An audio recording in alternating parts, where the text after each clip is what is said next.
Welcome to Bounce Back Stronger, the podcast that explores ways to find peace and purpose no matter what happens. Today, we have Cindy Ross and Todd Gladfelter with us. Cindy is a well-known writer and veteran advocate, as well as a hiker, cyclist, and adventurer. Her travels have taken her across the Appalachian Trail, Pacific Crest Trail, and the Continental Divide.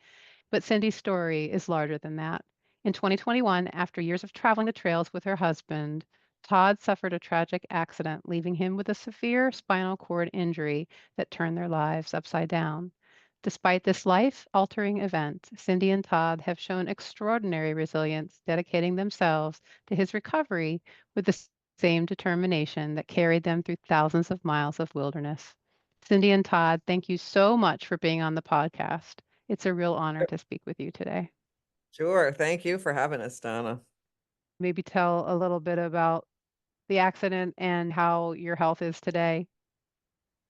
Well, my accident happened a little over 2.5 years ago. I was on a roof and I fell off a roof only 7 feet and broke my neck. It was C3, 4, and 5. So I went into the hospital. They did surgery. I was in the hospital for 10 days, and then I went into a live-in rehab facility for about 2 months. And I had virtually no movement on the right side and a little bit on my left side when I came out of the hospital. And by the time I left the rehab, I was in a power chair. I could only help 50% to move from the wheelchair to a bed or another surface. So I needed quite a bit of assistance. And then we had 2 months of home care where nurses and therapists came in. And then the rest of it, which is what, 2 years about, or a little over 2 years, we've been going to outpatient at Good Shepherd in Allentown, which specializes in spinal cord. And since then, I'm up and walking with a walker. And now I've been doing a lot of walking with a cane, but I need someone with me when I walk with the cane in case I trip. So I've made quite a bit of recovery. My left side is Amazing. really good. The right side is moving, but the right hand, the grip is minimal. It's like 15 pounds. The left side is almost normal. So I've gained a lot back, but I expect to continue gaining. That's amazing. I've been watching the progress on Facebook. I remember hearing from Kevin when this happened, and it's miraculous. Yeah, I don't know. You talked about hiking the Appalachian Trail, hiking the Pacific Crest Trail, the Continental Divide when we did that through from Canada to Mexico with our kids when they were 1 and 3 with llamas. I mean, that was daunting and a lot of work. But man, and then building our house, the log house from scratch over 4 years. I didn't even know how to mix a batch of cement. We did every job, electrical, plumbing. I mean, all those seem like big things, but this, without a doubt, makes everything else easy. The amount of But work I put into this recovery is like more work than all those put together. I was just saying something. Yeah. Do you think that all of those achievements, though, gave you the grit to do what you've been doing? Oh, without a doubt. Yeah. Yeah. Yeah. You just take one day at a time and hike to the next campsite, or when you're building a house, you put one log up and it's like one log is nothing, but it's one log, and the next day another log, and same thing here. Most days you see nothing, but in a week, that finger now that didn't move is moving a half an inch, which seems little, but it's big. Huge. It's really huge. Yeah. And it, the day by day of it, but also through those other experiences, and also Cindy, what you've seen with veterans too and their recovery, it gives you maybe the knowledge that it's possible. Does that figure into it at all? Well, the problem with the veterans is so many of them go up and down and in and out. I mean, we lost 5 to suicide in 10 years that we've been working with them. And Sure. one time I said to my one veteran friend, I said, geez, he was doing so well. And he goes, we're all doing well until we're not. So they slide backwards, go into, the way they tried to mask their issues, whether it's alcohol or drugs. And then they've got to climb out of their hole. And so their recovery and their resilience isn't the same as this because Mm, we don't have an addiction problem. So, and we don't have past trauma except for his accident. So a right. lot of the veterans have dealt with, childhood trauma before they even went to war. So they've got tremendous amounts of stuff in their past. They don't have the tremendous resources to draw from that we do, because up until he fell for 60 some years, we had a really healthy, good, happy life. I lost my parents at when they were young in their 50s, and I guess that was trauma, but we never had trauma at all until this, which is kind of unusual and certainly not the case for the veterans. I mean, No, that's a good point. they taught us that it's worth working hard. Yeah. I mean, Yeah. working with the veterans, of course, helps us do the work that we need to do, just because we might see one veteran and he went into rehab 5 different times and then he came back and he keeps trying. So that's hopeful for us because we have bad days and Oh, sure. sometimes setbacks and things like that. One thing that's interesting though with the work that you did with them with the trails, being outside, and in their case, I think it sounds like Yes, in the part. absolutely.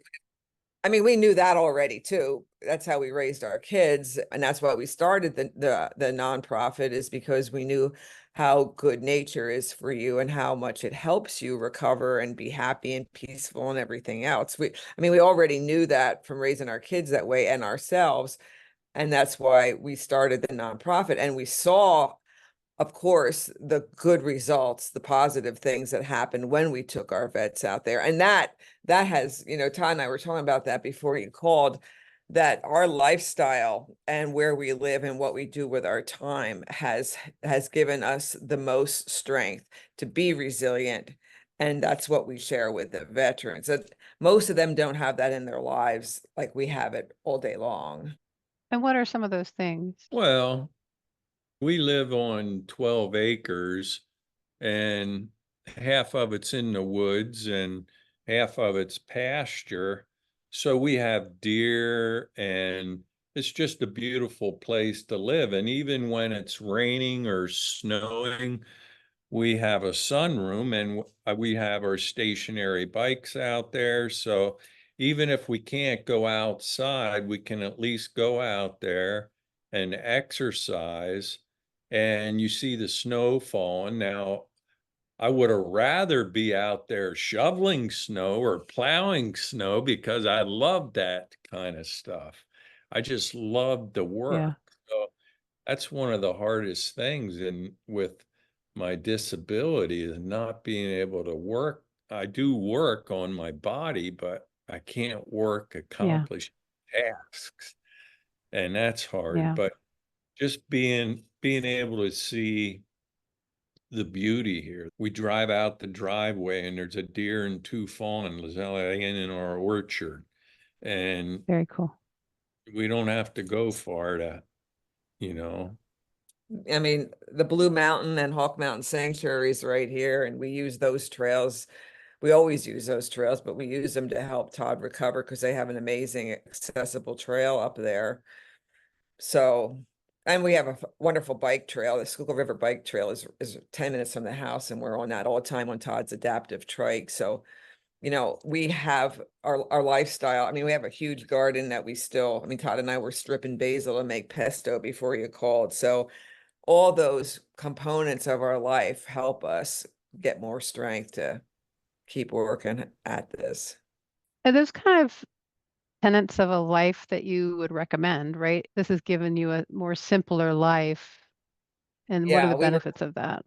We started out like that.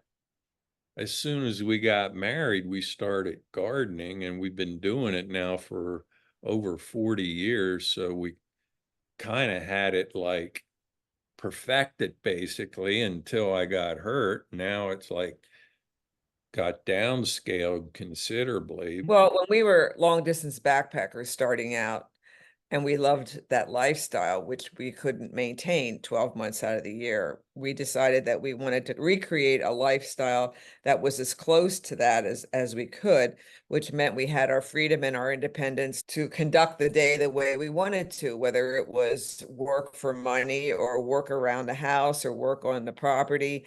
And so we built a log home from scratch and had no debt ever. We never had a mortgage. And so we were never tied to bills like that.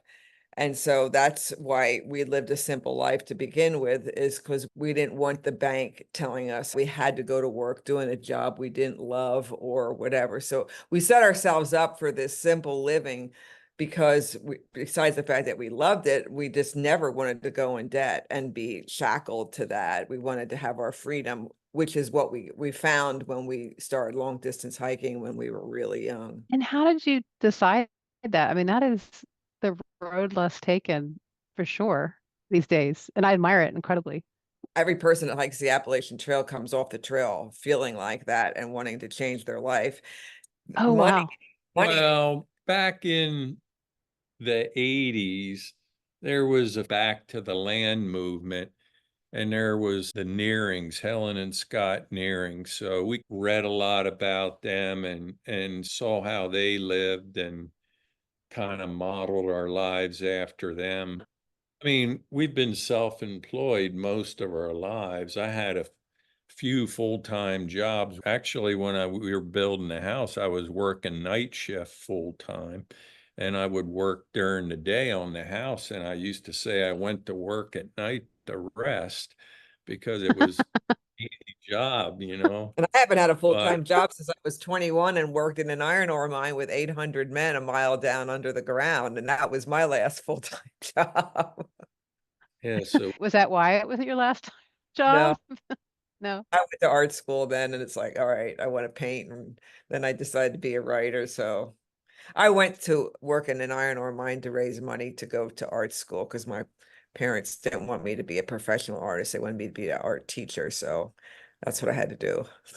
So you've done what you want to do, and it's turned out pretty well. I think that's pretty impressive. Unless you're really born into a lifestyle that is incredible poverty or whatever, everybody has choices that they can make in their lives and the freedom to do that.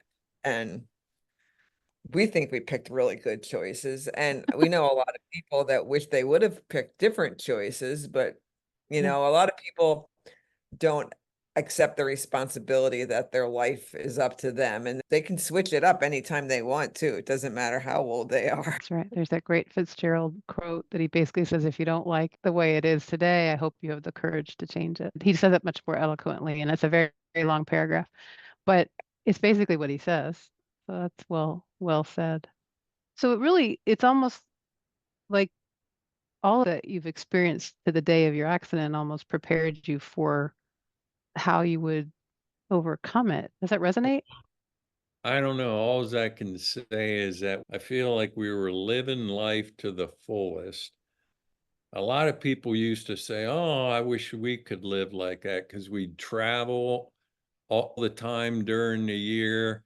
And to me, when I got up and I could go work, whether it was in the garden or I was a chainsaw carving artist, 8 years before my accident, that was my full-time job. And I couldn't wait. When I woke up in the morning, I was like, get the clothes on and get out there and start the saws up because every day was like Saturday. I just wanted to work and do my art. And so, yeah, I was in love with getting up and working around the homestead, doing my work. And that's when the accident happened. I said, I'm glad I didn't wait until I retired to do the things that most people wait until they retire to do. Because now that we've been in rehab, we see people way younger, little kids, but people in their 20s that are in worse shape. And it's like, man, at least I had 60 years of doing what I wanted to do. That's incredible. Well, it feels like you did a lot of things that most people don't do. So you had a lot of experiences, and it sounds like you are getting back to your art. That at least that's what I saw. Yeah, it's just so much slower. What used to take me a half an hour takes me 8 hours. Well, that's a little exaggerated. It's just part of it, but Well, I used to have all day to do my work, and now I'm lucky I get about an hour a day, and I have to decide, do I want to go for a walk out in nature, or do I want to try to write a paragraph for a magazine story? And I mean, I just don't have any time at all anymore. Yeah. He's got all kinds of time. I can do it, but can't find the time to do it. We both have different Yeah. frustrations. Somewhere in It's the better middle than- is the place. It's better than it was 2 years ago. 2 years ago, it was unbelievably hard. Your first year or two Yeah. in spinal cord injury, trying to figure out a new life. I mean, he still hasn't accepted his injury. He hasn't turned the page, and we're moving forward, and we're going to be doing a big bike trip next year to raise awareness for the need for accessible nature for the disabled. We're riding our bikes across the country and bringing some veterans, doing a whole media thing. It's called the Great American Rail Trail. So we're gearing up for that, and bought a little tiny 12-foot RV to hold his trike in, because he rides a recumbent e-assist trike. So it isn't like we're not, going forward and starting new things, but it's just not at the level we're used to. I know a cross-country trip sounds like a big level, but Well, it sounds like a wonderful project. What was it called again? the trail's called the Great American Rail Trail, and when it'll be completed, it'll be 3,700 miles. It goes from the Olympic Peninsula in Washington State to DC, and 2,000 miles are built already. So we're going to be starting in early May next spring, and we're going to do the Great Allegheny Passage and the C&O Canal, which goes from Pittsburgh to DC. And then we'll do Ohio, and then we'll go out and do the Midwest. So we're going to make our way across the country, starting in early May next year. And there's a book in that. Well, that'll be the last chapter of the book about recovery, because the book is going to be called The Road to Recovery. So this is the actual road. You have a memoir and you've already finished out your ending. I love that so much. When he gets to the end, the recovery will be over. yeah, That's it, honey. I guess Right. Next year, at next the end year of I'll the fall, I'll be totally we'll be better. done. My I get my mind life is back, something. and you get your life back. If you had to say three things that helped you get through this 2.5 years, and you guys are amazing in terms of just your demeanor, you're upbeat, you're planning new things, you're raising awareness. It's really inspiring. What three things do you think got you here? For me, number one, it's Cindy, Oh, because she keeps me up and she does everything, 99% of the stuff around here now. But the other big things are, since I got hurt in almost 2.75 years, I've had, I don't know, 50 some therapist or something, but I can handpick maybe 4 or 5 therapist that I might have had for a week or a month or several months that really made a connection and really propelled me forward. Mm.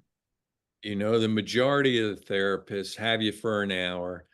They're on their computers, they give you a task, and then they send you off, and you're like, man, I could have been at home and worked just as hard and got just as much out. But there are some unbelievable therapists, and when they connect with you, they can make leaps and bounds in your progress. He's getting released from Good Shepherd Rehab in 2 weeks, and we're going on to Alvernia University in Reading, Mm. because his favorite physical therapist left to become a professor there. So he started a program where we're going to be going in twice a week to help the doctorate students to learn how to be physical therapists. So they're going to practice on Todd, Oh, and wow.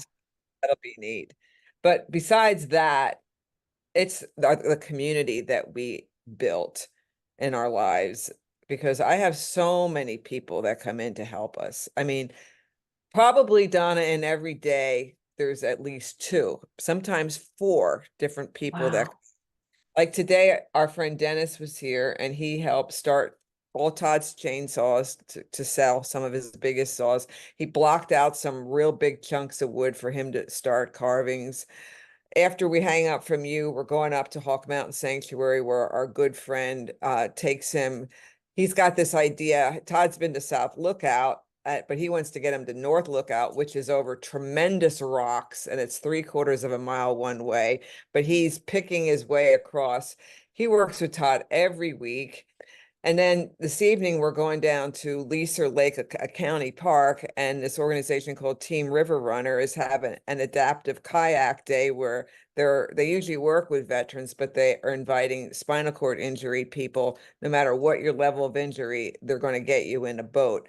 So every day is like that. Wow. Every day we have people coming to help us and do things and help us in our lives. And I mean, there are quite a few veterans that have come back to help us. Now Wow. we have one ranger who comes every week, and I reimburse him, but he's here for 6 hours every week to work with Todd.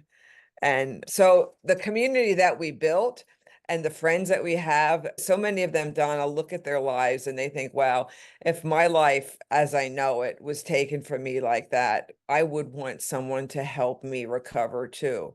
So, we just had a lot of people in our lives that we cared about. And so they're coming back. And I have a couple girlfriends that said, my husband hasn't been that nice to me for the last 40 years. If this happens to him, he's going in a nursing home. So, I tell my friends, put your money in the bank and develop your relationships, care about other people and be there for other people, because we're all going to need a hand up sometimes in our lives. And if you never lifted someone else up, there's not going to be hardly anybody there for you. So it's really a lesson in how you conduct your lives, because we didn't spend 65 years thinking about that. Oh, I'm going to be nice to and care about our friends because we might need them someday. But that's how it works anyway.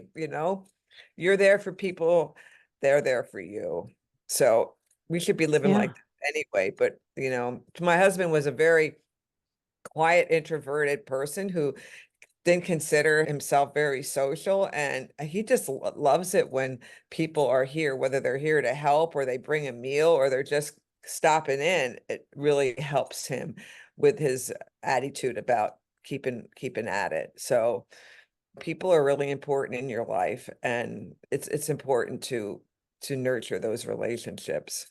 I would lose my mind if I had to do it everything physically and mentally to keep him up. But, friends come in, it's like, he's yours for an hour now. You guys do your thing, and I can go hang up the wash or whatever. And that's a good point. I mean, I think there's a lot of people that listen that are caregivers. What's the self-care that you're giving yourself? I mean, you're finding time for yourself, but you said Well, there's like an hour that you get maybe. we live outside. I like to go for a walk every day because I like the whole action of moving that helps me and calms me down and makes me Yeah. happy. Sometimes I don't get out till 10 o'clock and I'll go down our dirt driveway and stay on dirt roads at night. It's fine. But I have to go for a walk every day. I'm writing more now and I started painting again. I went to school to be a landscape painter at Pennsylvania Academy of Fine Arts, and I started to paint again. And that's really made me bring me a lot of joy too. So as he gets better and better, I have more and more That's great. time to take care of myself. I like to cook, so stuff like that isn't like a chore. And he has to do the dishes every night now. He can do that. The more he recovers, the more I have to do what I want to do. I love So that. it really helps me to want him. It's kind of a selfish thing. We always said that about backpacking though, too. We take our kids out across the Rocky Mountains for 3,000 miles because we want to go backpacking. We're not just trying to open up our kids' minds to the whole big natural world. Part of it was selfish too. But you modeled it too. What did your kids end up doing? Well, Bryce is an illustrator, he's an artist, and Sierra, she's a geographer and an anthropologist. She has a little 1-year-old now whom we're just in love with. So both of them, they both actually live in cities now, but Sierra's moving to the Massanutten Mountains in the Shenandoah, and Bryce lives in Philadelphia, but they do really both enjoy hiking and biking and stuff like that still. They took what worked for them, and Right. not bad. And who knows what's Yeah. ahead. They got all the values right. Yeah, there you go. A lot of folks can't say that. So as I'm starting to tie up, what did I miss? What should I have asked, or what would you like to share before we close? One thing that Todd and I were talking about was how could people look at their lives and help them design them to live a more simple, closer to nature lifestyle. And we really said that people might have to change their relationship to money, and money and acquiring things can't be up high in what you think you need, because that just requires you to work harder at a job that you might not like at all. And then you spend more of your time doing that than you do watching sunsets and going for a paddle or things like that. So Todd and I never strove to make a lot of money. We just wanted enough so that we could live the way we wanted to, not be in debt. And I mean, when we traveled with the kids, and I've been to 65 countries as a travel writer, and they went to 24 before they even went to college. We could go to another country for a month and only spend $1,000 or $2. We even found a campground in downtown Rome. So we always Wow. traveled really simply, whether we hiked or biked across Spain on the Camino or whatever. So we didn't need a lot. People used to say, like Todd said, boy, I wish I could afford that. It's like, we live really simple. Any money that we make, it goes to travel. And, we don't go out to dinner like people. We can spend a lot of money living like that.